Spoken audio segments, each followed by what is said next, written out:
Hey, what's up everybody? Adobe Masters here, and today I'm going to be showing you how to move your footage to a beat in Adobe Premiere Pro. It's going to look a little something like this. And as you can see, we are moving the footage and we're actually changing the colors of the footage as well to a beat, and it's all completely controlled, meaning we're not touching it. It's going to automatically do this for as long as we want it to automatically do it. And so that's the effect we're creating. Let's get started, and as always, let's go ahead and generate ourselves a new sequence that we can get started with, drag our footage in, and begin. So I'm using this, basically this footage that I found on Envato Elements. Got a lot of stock footage on there. If you're interested in that, check out the link in the description below. You can see that all we have is just this plain landing rate here. And I'm going to drop this down to 1/4 so that we can play it back at true speed and it doesn't destroy my encoding.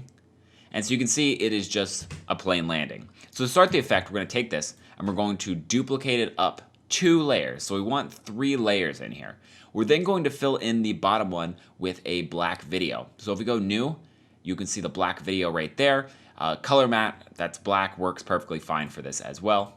Click OK, drag that in there, and then just make it as long as these 2 pieces of footage. Now, the black is important because we're going to be using an effect called Strobe Light. And the Strobe Light effect is going to, at a certain interval, turn it on to white, then back to black, white, black. And so we need that black background and then the white background going back and forth. Those 2 colors are essential for the effect. So you can see that once I add this on, it's just a simple white, black, white, black.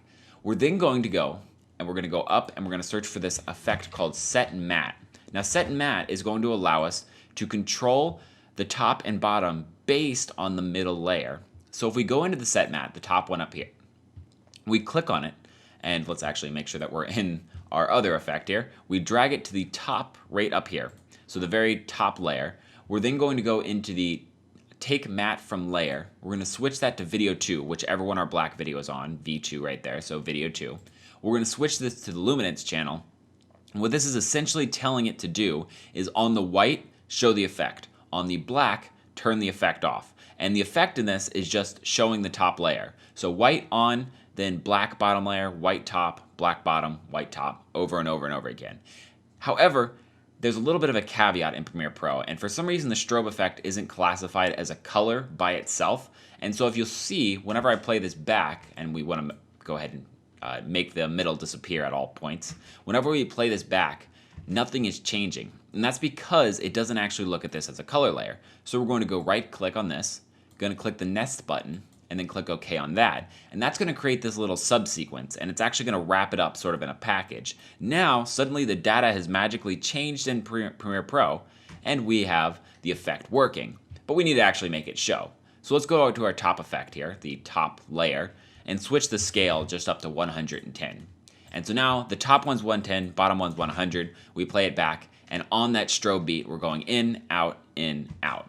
And then we can do something fun. What I did in the last one was I just searched for HLS, went to the, drag that on the top layer, went and animated the hue, and then by the end I just sort of made it revolve a whole bunch of times. So every time the top one shows, it's this funky color, and every time the bottom one shows, it's back to normal. And so there we have it. Now we have the basics of the effect. Let's go over how to actually sync it to that audio. So we want to use some audio here. I'm going to grab this track that I also got off of Envato Elements, sort of bring it back to where the beat sort of drops a bit, and we can listen to it right here. That actually kind of works. There's kind of like 2 beats for every frame, and you can work with that. But what I want to do is make it a little bit more exact. So if we go to a website called hold on one second. If we go to a website called Get Song BPM, you can actually upload your song and it'll tell you the BPM of that song, and we're going to use that to our advantage. So what we do now is we go into our calculator. We take that BPM, which is 125, and we divide it by 60. Or my bad, we do it the opposite way, 60 divided by 125. So we take 60, divide it by our BPM, and we get the period. So that means that every 0.48 seconds, there should be a strobe beat. There is a beat every 0.48 seconds. So if we double click on the nested sequence here, it's going to open up nested sequence 3. The black video is right here. We're going to go to the period, and we're going to put that number in there. And so this is going to be the period between each beat. And now the top one here, we're gonna make that 0.38. And this is, the strobe duration is sort of the duration between every strobe.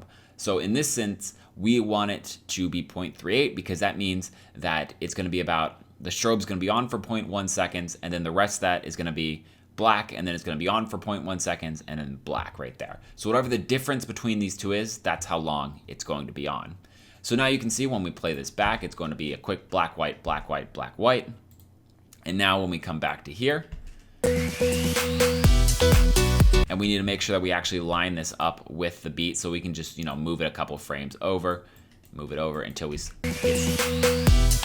looks a little bit better right there. And if we want to adjust this effect, we can maybe make it sort of move in and out. Instead of that sort of like hit on the beat, we can sort of do it like 0.28. And then now if we go back to it,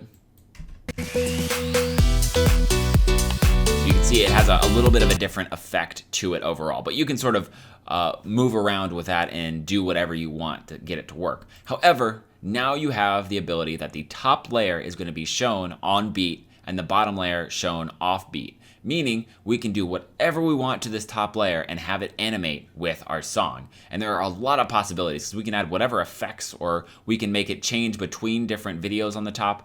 All it's gonna do is it's just gonna trickle down and turn this whole layer on, this whole layer off, and we can have a whole bunch of fun with that. Thanks everyone for joining me. If you have any questions or comments, go and throw them in the comment section below, or on our website at adobemasters.net. If you want to see more videos similar to this one, go ahead and subscribe button. I make a video every other day on Adobe related products. And until next time guys, see ya.